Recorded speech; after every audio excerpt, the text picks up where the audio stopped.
Soldats de la Grande Armée, vous avez devant vous un brave. En mon nom, je lui remets la croix de chevalier de la Légion d'honneur.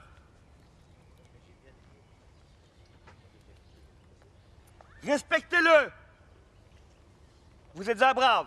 Merci, sire.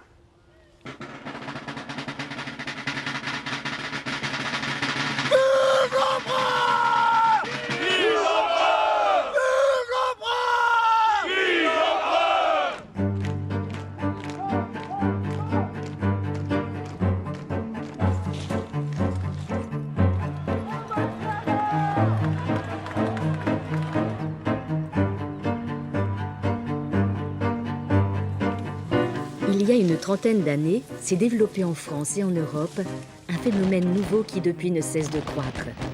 La reconstitution historique, également appelée histoire vivante, réunit ainsi plusieurs milliers d'adeptes s'intéressant à toutes les grandes périodes de l'histoire, des plus récentes aux plus lointaines. À travers la reconstitution de batailles ou de scènes de la vie quotidienne, ces reconstitueurs ou reconstituteurs s'attachent à remettre en scène notre histoire avec un souci d'authenticité, souvent obsessionnel.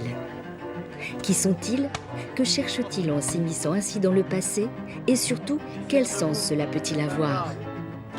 Armand, Solsouk, Kokedi, Disons qu'en fait, la reconstitution historique, on essaie d'être le plus proche par rapport à la réalité de l'époque. Donc ce n'est pas, disons, comme les costumes de théâtre, où c'est juste l'apparence de loin qui doit donner effet, où ils travaillent avec des tissus synthétiques et tout. Alors que nous, on est au plus proche d'avoir des tissus en drap de laine, d'avoir le bouton au millimètre. On utilise beaucoup les règlements militaires d'habillement. Donc éviter tout anachronisme. Les anachronismes, c'est aussi bien dans les tenues, mais pas que dans les tenues. Donc ça veut dire qu'on essaie d'être le plus proche dans les campements. On dort dans la paille. Les officiers, bien sûr, ont un lit de camp, mais les soldats dorment dans la paille comme à l'époque. Certains vont même, je connais dans certains régiments, se mettre autour du feu, dorment avec une simple couverture. Il a fait moins 4-7 nuits, il y a des gens qui dormaient autour du feu sur une couverture.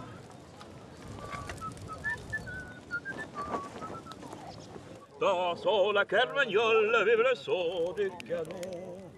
Monsieur Béton avait promis d'être fidèle à son pays, d'être fidèle à son pays. Moi, j'ai toujours été passionné par cette période-là parce que mon papa faisait de la figurine Premier Empire, j'ai fait de la figurine Premier Empire. Et puis, j'ai habité pendant 35 ans sur un champ de bataille révolutionnaire, donc qui est la bataille de Jemappes. Je ne faisais pas partie d'un groupe historique à l'époque, mais je suis passionné par tout ce qui est travaux d'aiguille. Et donc, je m'étais déjà fait un uniforme qui n'était pas tip-top au règlement, puisque je n'avais pas accès à ces règlements-là. Et puis j'ai été une fois à Waterloo, par curiosité simplement visiter, puis je suis tombé sur un groupe de reconstitution. Le week-end d'après, j'ai été faire un essai, et puis ben voilà, ça fait 15 ans que je suis dans la reconstitution.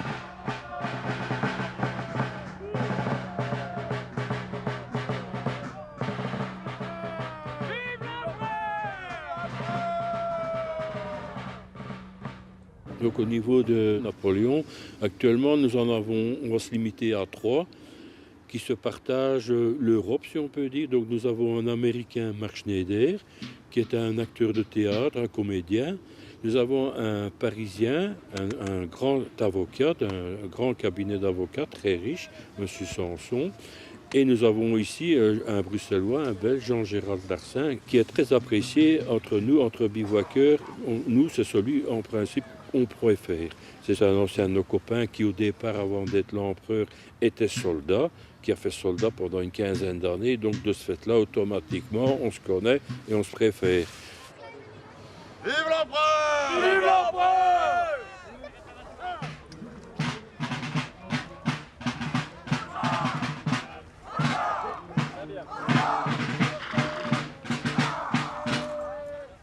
Ce n'est pas moi qui ai choisi de faire l'empereur.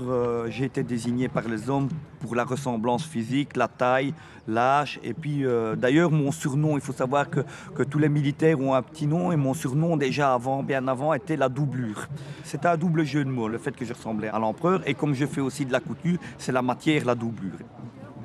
Ce qui ne m'empêche pas, par exemple, de ne pas nécessairement de faire que Napoléon. Il y a des endroits où on n'a pas besoin de Napoléon, où il n'y a pas Napoléon historiquement. Et là, je suis un colonel de la garde. C'est un peu moins valorisant parce que c'est vrai que quand on a l'habitude de représenter l'empereur, c'est quelquefois difficile de repartir dans l'autre sens. Petite anecdote, tout à l'heure, il y a quelqu'un qui m'appelait colonel. Je n'ai pas répondu, on m'a appelé sire et je me suis retourné. Ça, c'est une habitude. Ah, super. Oh, je te remercie beaucoup. Je te remercie beaucoup, Victor. Ma plaisir. Toujours. Bon, ben, je vous présente Victor Esser, c'est ça? Ça, c'est Heiser, oui. Esser, oui, avec l'accent, c'est un peu... voilà. Qui vient du Canada, c'est de Montréal. De Montréal. Montréal, oui. Pour les événements je rencontre à peu près 2 ou 3 fois par an en Europe. C'est ça. Où il a aussi plusieurs tenues. Là, il est en grenadier de la garde, mais il a aussi une tenue de marin de la garde. Oui, c'est ça, marin. J'ai fait voilà. les deux.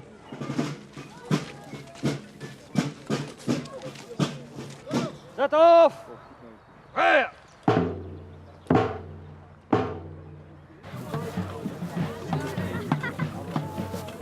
Qu'ils soient européens, américains, russes ou encore australiens, les reconstitueurs napoléoniens forment une sorte de confrérie composée essentiellement d'hommes, de tous âges, de toutes conditions sociales, avec parmi eux une proportion non négligeable de militaires ou d'anciens militaires.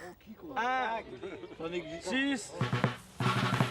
Souvent autodidactes, ils entretiennent avec le passé une relation d'autant plus forte qu'ils l'abordent physiquement et mentalement, comme si cette aventure était pour eux le moyen de mieux comprendre l'histoire en cherchant à la revivre.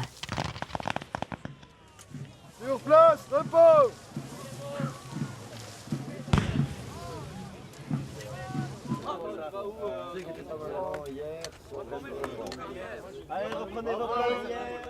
Pour moi, dans le monde de la reconstitution, dans un bivouac comme ici, c'est vraiment un microcosme du monde et on y retrouve de tout.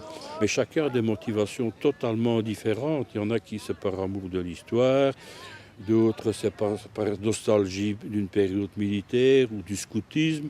Moi, je viens simplement en reconstitution juste pour retrouver tous mes copains et bien m'amuser.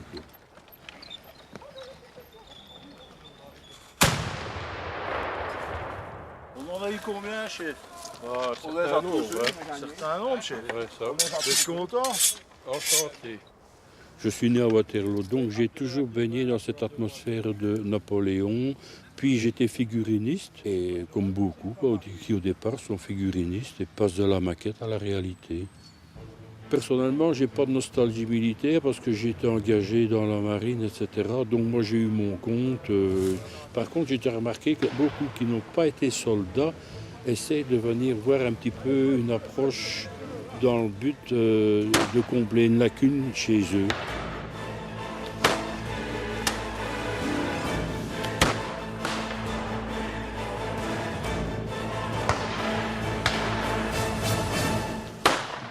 C'est des grands enfants qui viennent jouer à la guerre en grandeur nature le week-end, quoi. Puis nous, on devient les mamans durant un week-end. Voilà, c'est ça, c'est ça. Ils ont beaucoup de hargne sur le terrain, évidemment. Les petits soucis de la semaine, ils les évacuent aussi comme ça. Qui c'est qui commande ici? Merde alors. Nous, le défouloir, c'est de ne pas être à la maison, avoir toutes les corvées à faire, quoique. Quoique, on arrive ici, on a quand même des corvées à faire. Mais eux, je crois que c'est dans la bataille qu'ils se défoulent le plus. À droite, alignement! Regardez là, oh! Quel homme de base! Oh! Marche! En avant! Marche! C'est la meilleure section! La première! Regardez l'alignement! Tournez à gauche! Marche! Allez, on est escalier! Alignez-vous, qu'est-ce que c'est que ce Serrez vers la droite. Serrez vers la droite. Et voilà,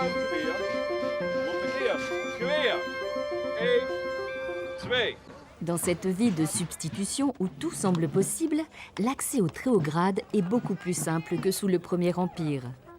Ici, nul besoin d'actes de bravoure ou de faits d'armes héroïques. Le grade s'achète avec la tenue. La méritocratie napoléonienne se manifeste surtout dans les grades inférieurs.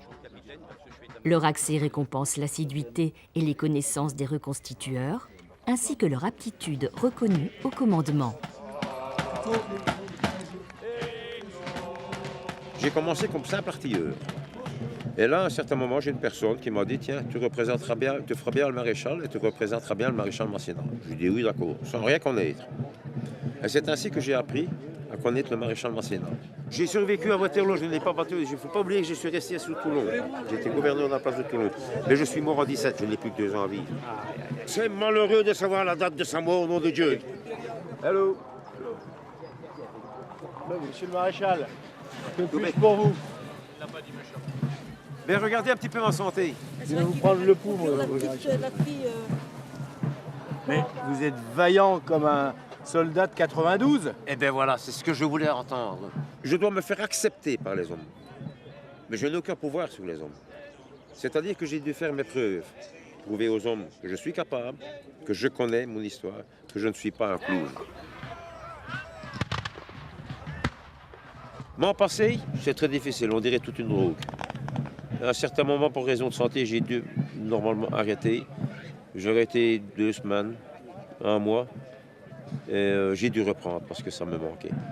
Bon, enfin, Majesté, nous avons fait autre chose que ça ensemble. Tout à fait. Eh bien, on continue. Hein.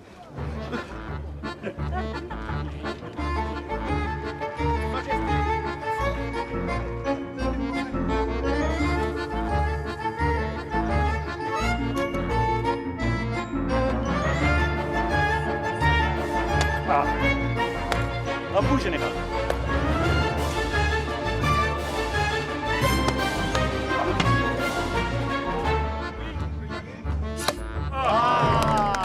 Polonais, messieurs. Dans certains cas de reconstitueurs, peut-être que le fait d'accéder à des grades de généraux, etc., c'est peut-être une revanche sur la vie, peut-être aussi d'autres que c'est simplement, mais là je pense que ce serait plutôt dans le cas de certains parvenus qui ne veulent plus admettre d'être commandés par quelqu'un qui est moins que lui dans la vie de tous les jours. Des gars qui sont des grands directeurs et qui sont ici sont simples soldats, et l'inverse aussi. Il y a des gars qui ont des références au point de vue historique. Mais à côté de ça, il y a des généraux qui ne savent même pas la date de naissance de l'empereur. Ils ne savent absolument rien. Ils viennent ici pour parader, ce sont des fiers, des coqs. C'est leur ego. En position.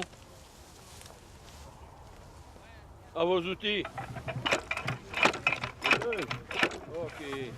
Dégorgez. Moi, je suis adjudant parce que c'est le premier grade où on peut mettre des bottes et pas des guettes.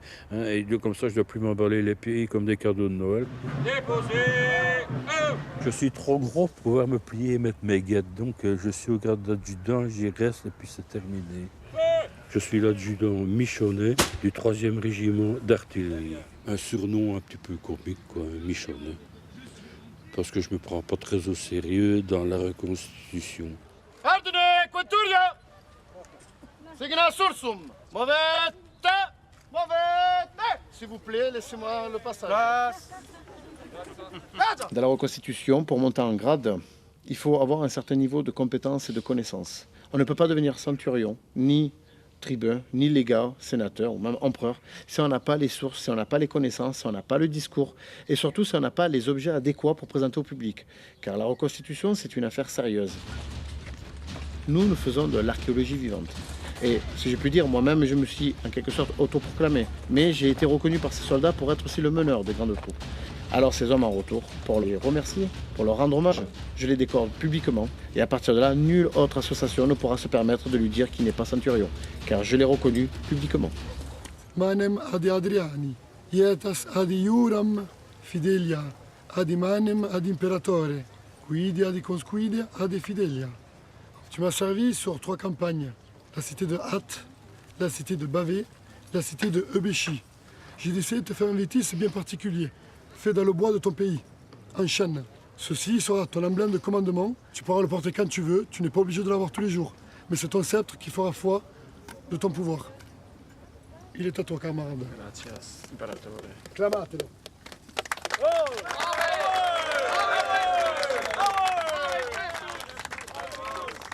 Du fait que je me mets dans la peau du personnage de l'empereur Adrien, ce n'est pas le simple fait de me mettre une couronne de laurier sur la tête. C'est le fait de rentrer complètement dans le passé. Et pour rentrer dans le passé, j'ai besoin de rentrer vraiment dans cette profondeur de l'objet lorsque je le fabrique. Je reconstruis l'objet comme il était fait à l'époque, avec les mêmes techniques, les mêmes manières, les mêmes matériaux.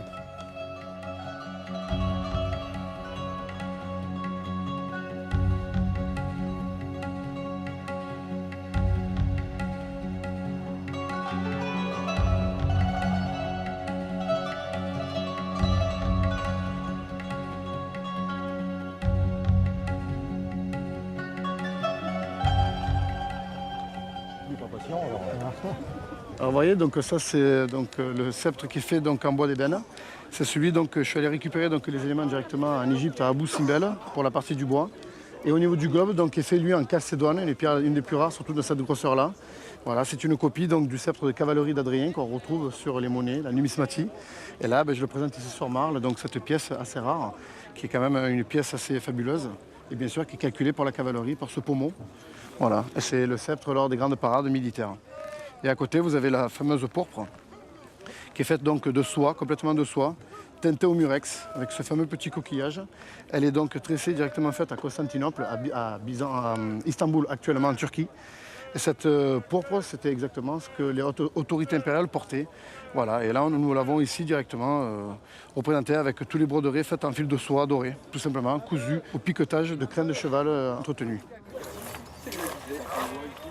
Pour la Légion, nous avons retrouvé des fragments de glaive, des fragments de l'Orica segmentata, les armures à plaquettes ou les côtes de mailles, les amata. Nous avons retrouvé de nombreuses preuves archéologiques.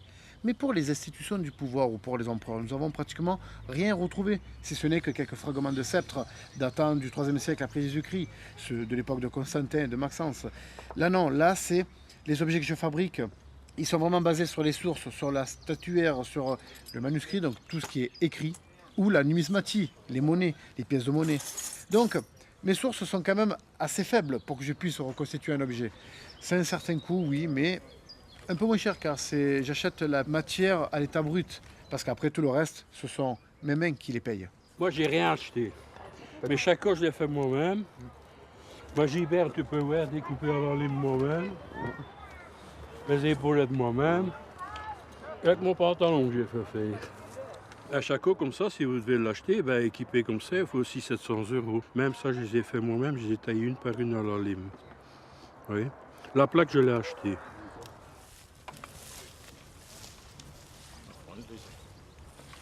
Un costume de soldat, il faut quand même compter 2500, 3000 € avec le fusil.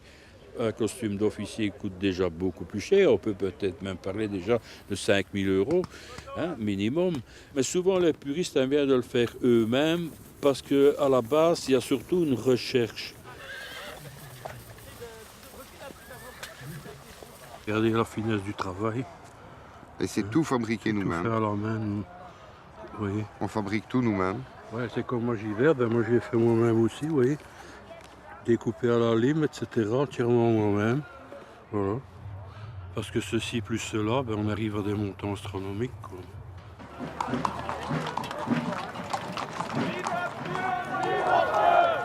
Les tenues sont faites à l'ancienne. Bien évidemment, on n'a jamais les tenues d'époque. Du bicorne jusqu'aux bottes, ça représente quand même un budget aux alentours de 10 000 €. Et bien sûr, plus on monte en grade les tenues de maréchaux, plus il va y avoir de dorures. Et comme les dorures, c'est quand même du fil d'or à 30%, comme à l'époque, donc on essaye d'être le plus fidèle possible.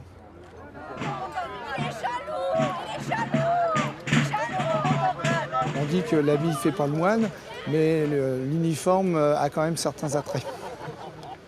Et aux dames, vous leur disiez bonjour comment? Ça dépend, madame. Voilà. C'est pour ça qu'on peut envoyer ça sur les uniformes, c'est les aiguilles directement rattachées à l'empereur. Ah d'accord, C'est c'est la aiguilles. garde ou l'empereur? Non, non, je suis au l'empereur, je suis pas la garde. La garde, c'est les soldats. C'est les soldats. Ouais, je suis sous les ordres de l'empereur direct. Ah oui. Voilà. Allez, mon loulou. Alors, je reprends le mien et je te remets le tien. Voilà. Ah oui, mais ici on peut pas. Oui, il y avait des morts, c'est normal. Quand c'était la bataille, il y avait des morts, c'est tout à fait normal, mon grand. Mais ici, il n'y a pas de mort, c'est pour du semblant. D'accord?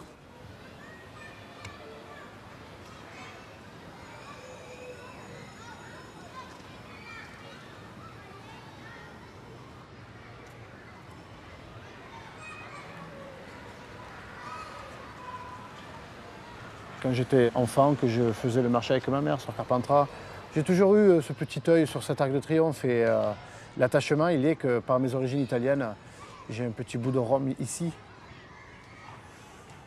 Lorsque moi j'étais enfant, il n'y avait pas de gens qui faisaient de la reconstitution ou des gens qui étaient vêtus en romain. Mon père m'amenait devant des monuments, me faisait visiter le Colisée à Rome, mais j'avais envie de voir au-delà de ces pierres, j'avais envie de voir ces gens-là qui ont vécu à travers ces pierres.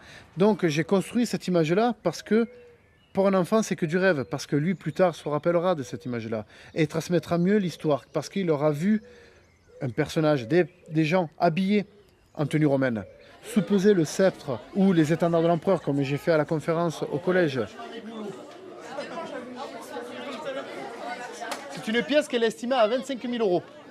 Ça coûte plus cher qu'une voiture. Hein. Et il porte ce poids-là sur les épaules. Voilà, on la descend gentiment. Ne bougez pas, ça pèse son poids. Hein. Voilà. Ah mais...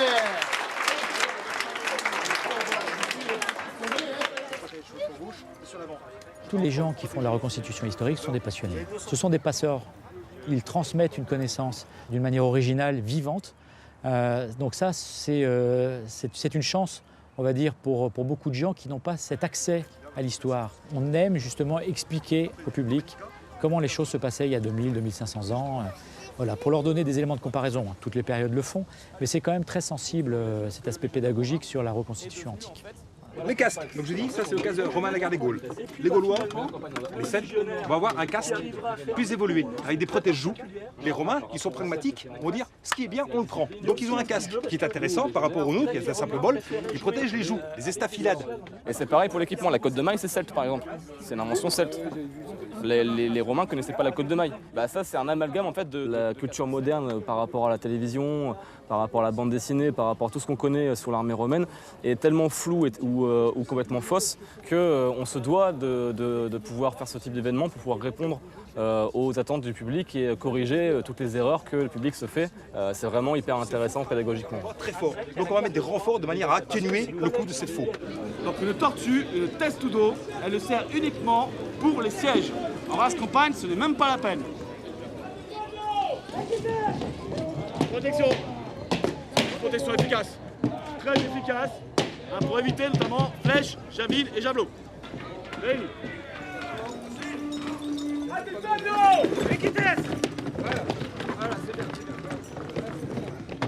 Vous pouvez les applaudir, franchement. Et nous allons faire le défendo. Silenzio!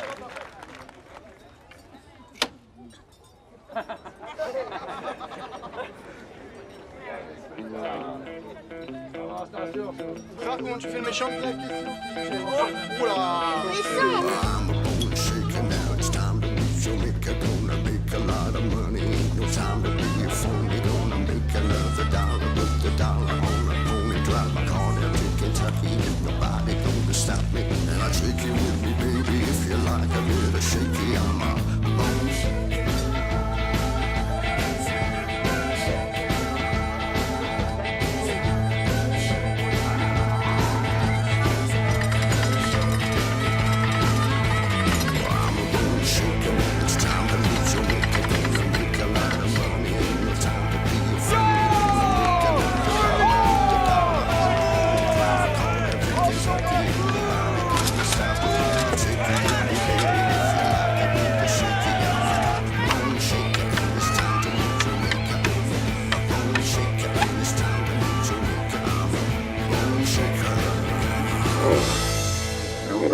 Contrairement à des périodes plus récentes, la relative faiblesse des sources dont disposent les reconstitueurs romains les a progressivement amenés à tester en conditions réelles leurs équipements afin de s'assurer de leur conformité. C'est dans cette démarche d'archéologie dite expérimentale que chaque année au mois d'août, la 22e Légion romaine de Bavay organise une marche historique d'une vingtaine de kilomètres. Empruntant l'ancienne voie romaine, ils relient ainsi leur ville à Vaudrey, en Belgique.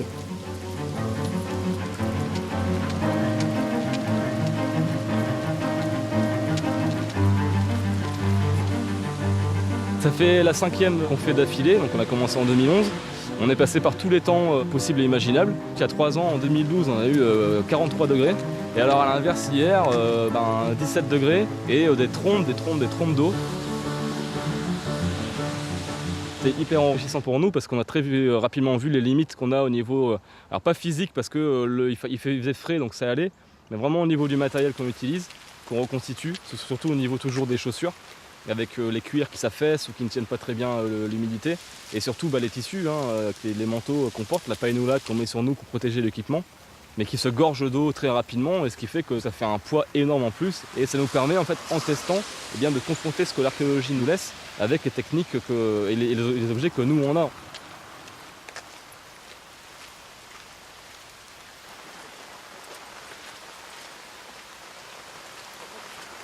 Nous on pousse l'immersion jusqu'au bout, c'est-à-dire qu'on a reconstitué hier une chambrée de légionnaires, donc 7 légionnaires qui étaient en marche, et directement après la marche, après un temps de repos, on a monté la tente que les légionnaires montaient tous les soirs, et on a passé la nuit dans cette tente. Donc l'esprit de corps, l'entraide entre les soldats et entre nos membres était hyper visible et faisait chaud au cœur, et on s'est tous motivés l'un l'autre pour qu'on aille le plus loin possible, manger avec de la nourriture compatible au niveau archéologique.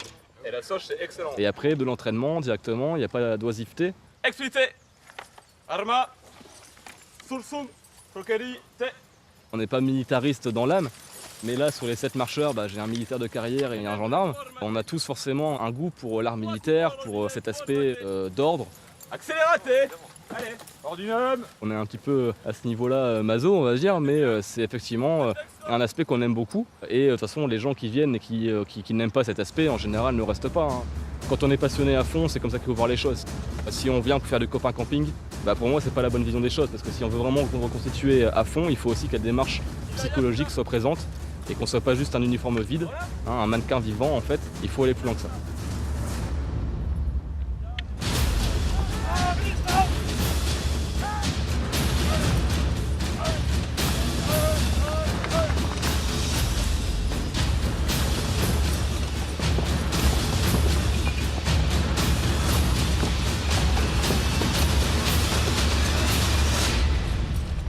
Il s'avère que dans la reconstitution, il y a aussi le fait d'être le personnage. Et pour être le personnage, il faut se présenter devant les troupes. Alors, j'ai appris le latin, oui, parce que ma perfection, au-delà de la sculpture, elle est aussi ma perfection d'apprendre cette langue antique, cette langue qui était parlée à cette époque-là. Même peut-être avec l'accent provincial. Du fait que je suis sicilien, je parle aussi un italien avec un accent, un dialecte de mon île. Et Adrien avait ce fort accent, parce que lui qui était d'origine de l'Espagne. Alors, je ne l'ai pas appris à l'école, en prenant des livres directement à la maison le soir. Je prenais le temps de lire des écritures de Tite Live qui étaient traduites en français, et je les relisais en latin, et ainsi de suite. En apprenant la conjugaison, en apprenant l'essence des vers, de trouver les formulations des phrases. Aller au point de la perfection du langage du latin, pour qu'il soit même à un point chantant, pour pas qu'il soit le latin plat, comme souvent on impose à l'apprendre. Et le fait de parler en latin, de me présenter lors des cérémonies militaires, lorsque je pratique des cultes religieux, des bénédictions, ça me pousse encore à aller au-delà. Pour reconstituer ces cérémonies religieuses, Valerio a effectué un long travail de recherche basé sur l'observation des rites catholiques et orthodoxes qui, selon lui, sont eux-mêmes inspirés des cultes romains.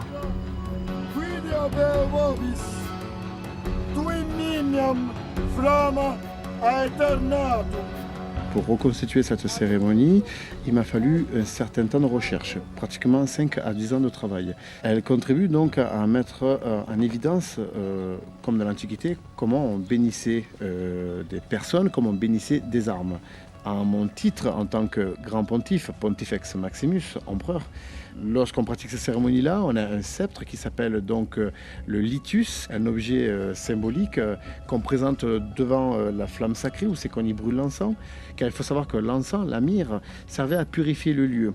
Alors à partir de là, je prends un autre objet qui est l'aspergiculum, une espèce de petit fouet, et je vais m'en servir pour le tremper dans du vin qui a été béni par des prières sacrées. Et lorsque les soldats, un par un, viennent, je leur bénis leur glaive, on pourrait dire leur petit pendentif, leur alliance. Je bénis cet objet de la main de l'interlocuteur des dieux, puisque je suis l'interlocuteur de Jupiter sur Terre. Phallus. Homme potentis. Bien que chacun s'accorde à admettre qu'il s'agit là de reconstitution, c'est-à-dire de simulacre, certains reconstitueurs espèrent toutefois y trouver un remède à leurs difficultés ou à leurs souffrances. Il y a un soldat qui m'a apporté une petite statuette d'un enfant. Il s'avère que son enfant est handicapé. Et il m'a demandé bénis-la pour que sa santé puisse continuer, pour que mon fils puisse être encore là. Donc cela veut dire que ces personnes vous reconnaissent des pouvoirs surnaturels, des pouvoirs de protection.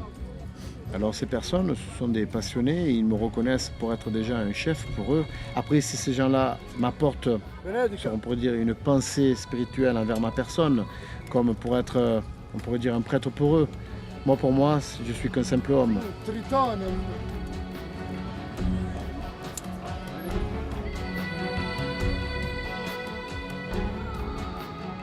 Pour moi, Adrien, c'est plus qu'une idole. Je lui ressemble physiquement, même beaucoup, je lui ressemble. Je ne dirais pas jusqu'à là que je suis la réincarnation d'Adrien, mais je le réincarne et je le vis comme si lui était là, non pas à côté de moi, non pas devant moi, mais en moi. Et à un point que ce personnage-là me touche tellement que j'ai même appelé mon fils Adrien. Je serais curieux de voir qui était cet homme. J'espère que je me dis un jour peut-être, dans un rêve ou dans l'au-delà, je le verrai, je le rencontrerai, je me retrouverai à côté de lui. Et pour trouver cette facilité, je m'habille en empereur lors des représentations.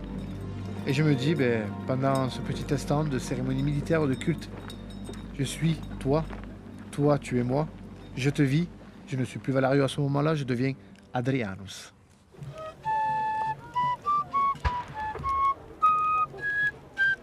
Il y a un aspect à prendre en compte aussi, c'est que j'ai remarqué parmi certains jeunes, très jeunes, une vingtaine d'années, comme des plus âgés, on pourrait le comprendre, et qui s'identifient vraiment à leur personnage et qui n'en sortent plus. Et pour certains, le lundi matin, la reprise de leur vie de tous les jours est assez dure, parce que quand on vous a dit « Monseigneur, Monseigneur » tout le week-end, et que le lundi matin, on ramasse un coup de pied au cul et qu'on dit « fais-moi ci, fais-moi ça », donc la chute est verticale, quoi. Je ne suis pas Napoléon. Pour moi, dans ma tête, je ne suis pas Napoléon, mais je dois m'efforcer d'être au mieux pour pouvoir représenter cette personne, pour que les gens voient comment il était historiquement. Moi, le fait, c'est par respect du personnage. C'est vrai que c'est aussi valorisant, parce que quand on crie « Vive l'empereur », qu'il y a le public qui applaudit, pour moi, c'est un encouragement et ça fait vraiment plaisir, ça fait chaud au cœur, ça veut dire que je représente bien l'empereur.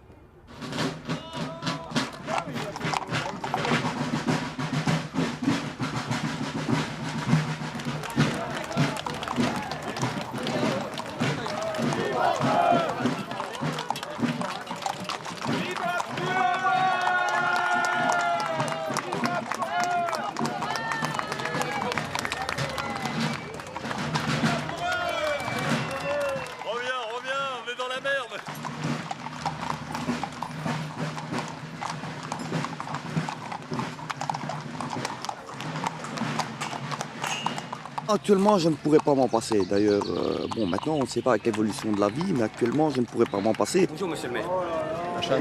C'est un peu dévorant. Quand je dis dévorant dans le bon terme, c'est pas dans le terme négatif. Comme on dit, c'est surtout pour les grands événements, c'est difficile de revenir à la vie actuelle. Parce qu'on s'immerge vraiment dans la vie du passé. Mais il faut vivre avec son temps aussi. Donc ça veut dire qu'une fois qu'on quitte le bicorne, il faut vivre avec son temps. Pour certains de mes copains, c'est leur raison de vivre. Ils ne vivent que pour la reconstitution. Par exemple, entre autres, mon copain Jean Gérald qui fait Napoléon, qui lui est à la recherche d'un emploi. Grâce à la reconstitution, il affronte la vie de tous les jours, qui pour le moment est pas rose pour lui. Et au travers de la reconstitution, c'est une bouffée d'air dans sa vie. Et je dis, grâce à ça, il tient le coup.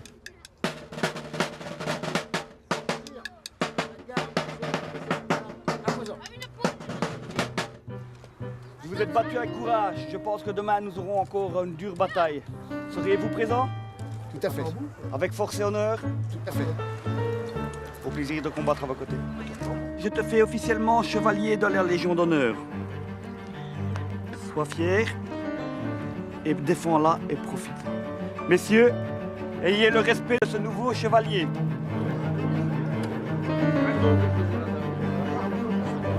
On se sent aimé tout d'un coup.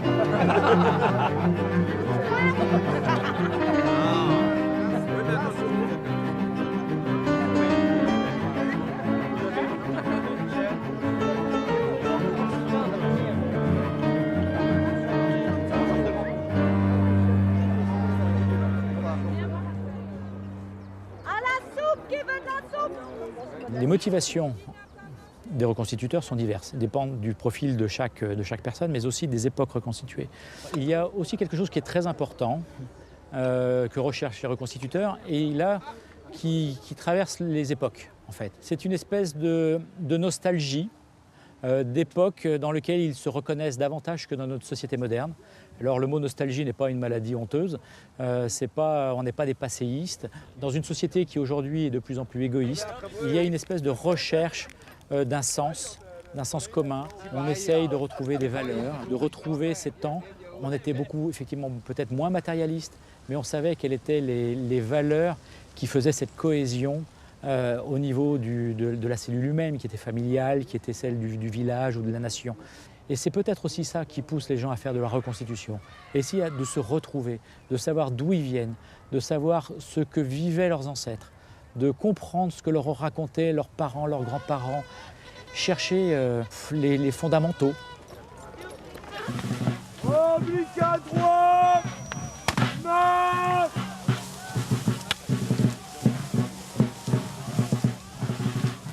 Ça fait 22 ans que je fais de la reconstitution historique. Petit à petit, l'histoire m'a pris. Et en me renseignant, justement, j'ai retrouvé des ancêtres qui ont combattu dans l'armée de Napoléon.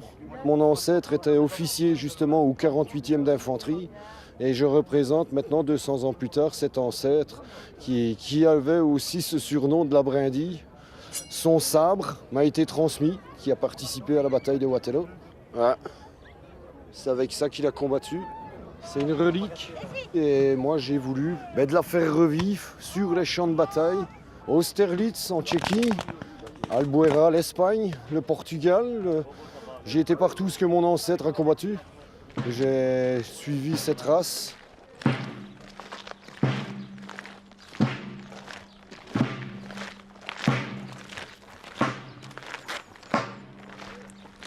Oblique à droite, marche.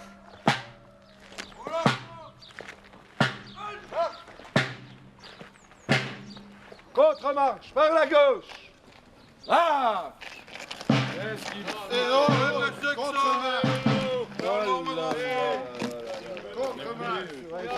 On voit que l'hiver a été long et rude. Contre-marche, mon loulou. Tu fais un pas, hop là, et tout le peloton tourne. Moi, pour ma part, ce que je recherche, c'est l'amitié. Je suis un ouvrier du bâtiment qui trime toute la semaine pour faire mon petit week-end avec mes amis. J'ai le respect que les gars veulent bien me donner. Rattrapez-vous. En ligne.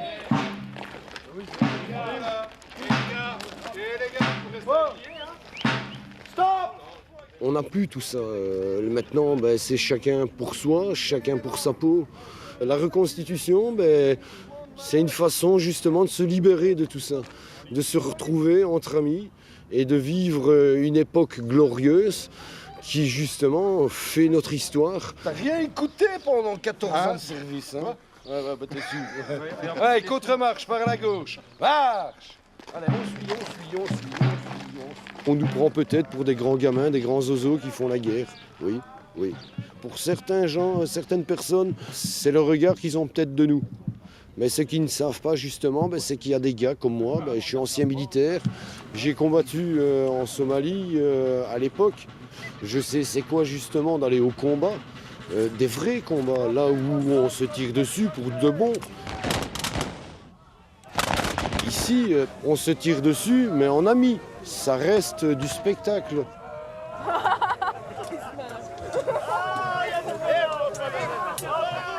Je fais pas ça par nostalgie de l'armée ou parce que, voilà, non.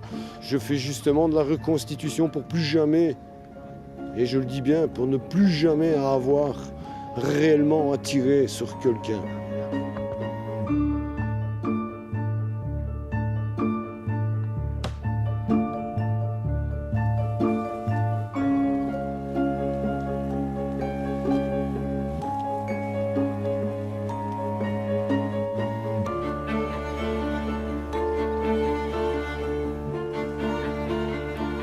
En août 14, à la mobilisation, quand ils sont partis au combat, les récoltes n'étaient pas encore fauchées.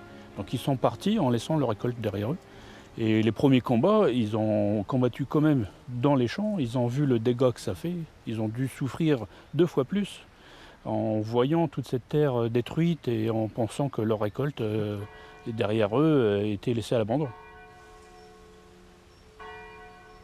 Sans le vouloir, ils ont apporté la mort dans ce qui symbolise la vie.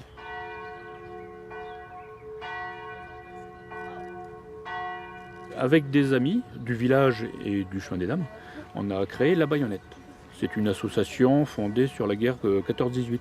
Donc on fait des cérémonies, du défilé, de la commémoration, quelquefois des tournages comme figurants, et surtout de la reconstitution en tenue sur la vie du soldat. Donc de là, on présente du matériel d'époque, on répond aux questions des gens. Et c'est là qu'on voit qu'il y a quand même des personnes qui sont intéressées de nous parler de leur famille. Là, dernièrement, il y a une petite grand-mère de 90 ans qui est venue nous raconter l'histoire de son papa. Et c'est des moments d'émotion pour elle et pour nous. Alors mon papa, il a été gazé à la guerre 14. Il a reçu une balle ici, elle est sortie derrière l'oreille. Il en a pris une dans la jambe et puis dans le bras. Donc il en a eu 3 blessures.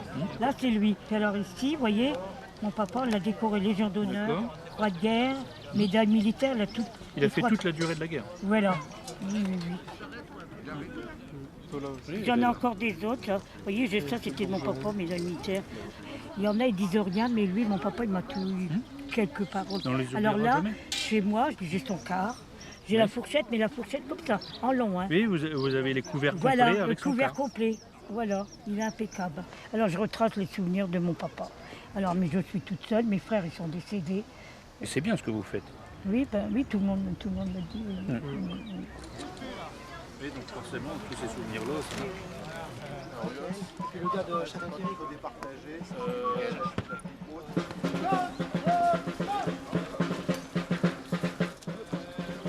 Arme sur l'épaule. Droite. 1, 2, 1, 2, 1, 2.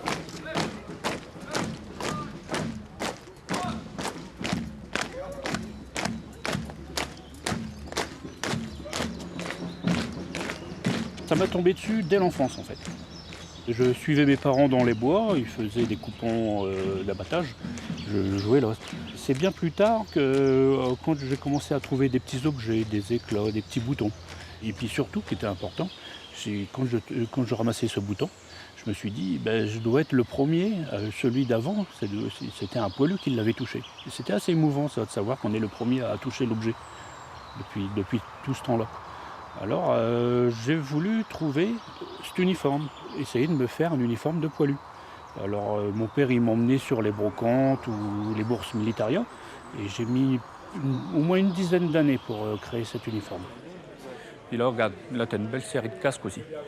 Tu as les casques donc Première Guerre, c'est à partir de 1915 la fabrication. Et là par contre il ne faut pas te faire avoir, bon c'est de visu. Hein. Là, ça c'est un modèle 1926. Parce qu'il est fait en un seul morceau, la visière et la nuquière. En Première Guerre, tu vois, elle est en 3 parties. Donc tu le reconnais en général au bourrelet. Ouais.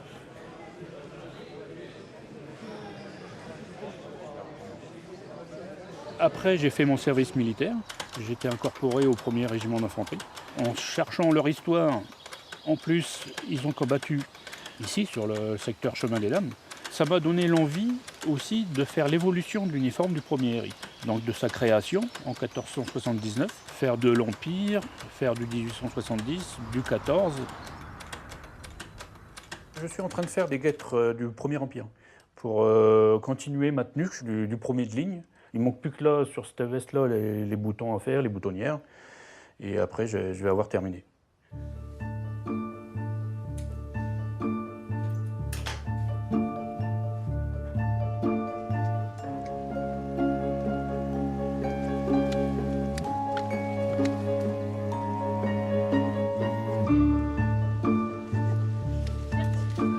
La guerre, c'est une guerre de paysans.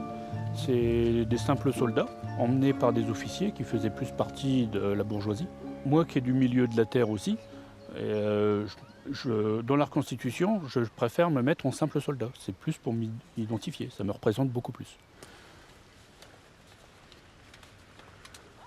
Je suis un peu amoureux de la terre en fait, parce que je suis déjà ouvrier viticole agricole, donc je suis toujours en contact de la terre. Je fais un peu aussi de bûcheronnage l'hiver.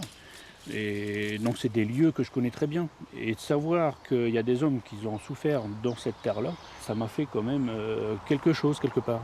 Ça m'a fait un déclic. Donc c'est un peu une reconnaissance envers eux. Et puis une émotion, parce que c'est quand même une terre que j'ai toujours dans les mains. Bah oui. Et ça n'a pas l'air d'une douille de maintenant, ça? Non, ça c'est une douille de Lebel. C'est l'arme française pendant la Première Guerre. Ah oui. Normalement, elle est datée. Tu regardes. Parce que tu as toujours le mois et l'année de fabrication. D'accord. Donc là c'est 1, donc janvier. Et là 11, c'est l'année. Donc elle a été fabriquée en janvier 1911. D'accord. C'est de Lebel. Cartouche 8 mm Lebel.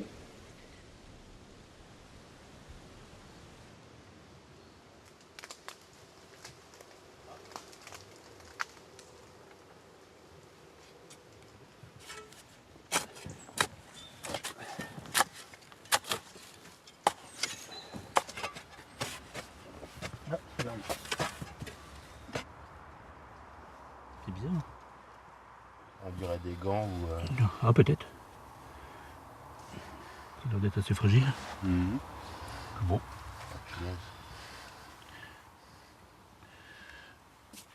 Un morceau de bois. Il y a des œillets. Oh bah, regarde ce que c'est. C'est de la laine, c'est des chaussons, ouais. Des chaussons? Ouais, ouais. Chaussons de repos. C'est fou ça, oui. Ouais. Bien conservé en plus. Enfin, Ben tu vois, ce qu'on a dans les mains, le dernier qui l'a eu, ouais. c'était un poilu. Tu te rends compte toi? Regarde. Ouais. Magnifique. Hein. Et maintenant qu'il faut en prendre soin. Ouais. Souvent c'est ça, tant que c'est quand c'est sous enfermé, des mètres de ça, sable. Bah, ici on est sur un terrain qui m'appartient et j'ai découvert qu'il y avait des tranchées.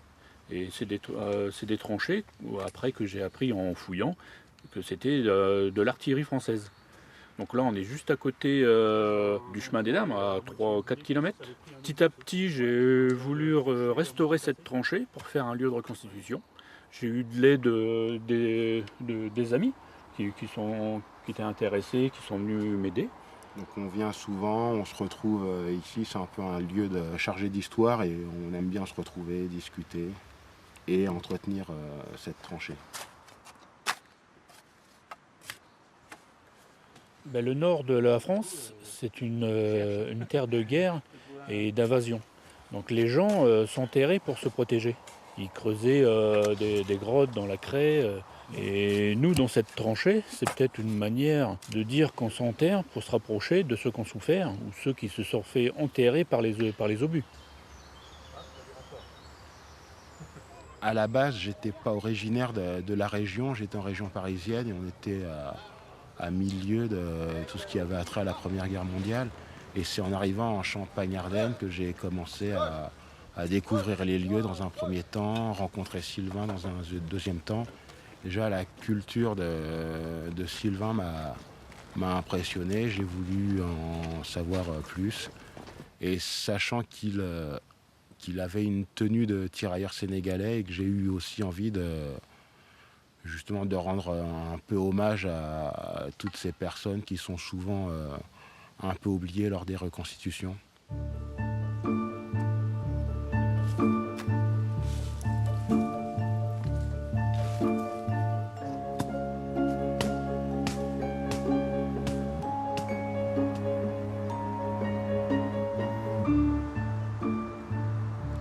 Parmi tous ces arbres, qui ont pour certains plus de 100 ans, il y en a certainement qui ont survécu au combat et ils ont, dans leur cœur, il y a la mémoire de toute cette horreur.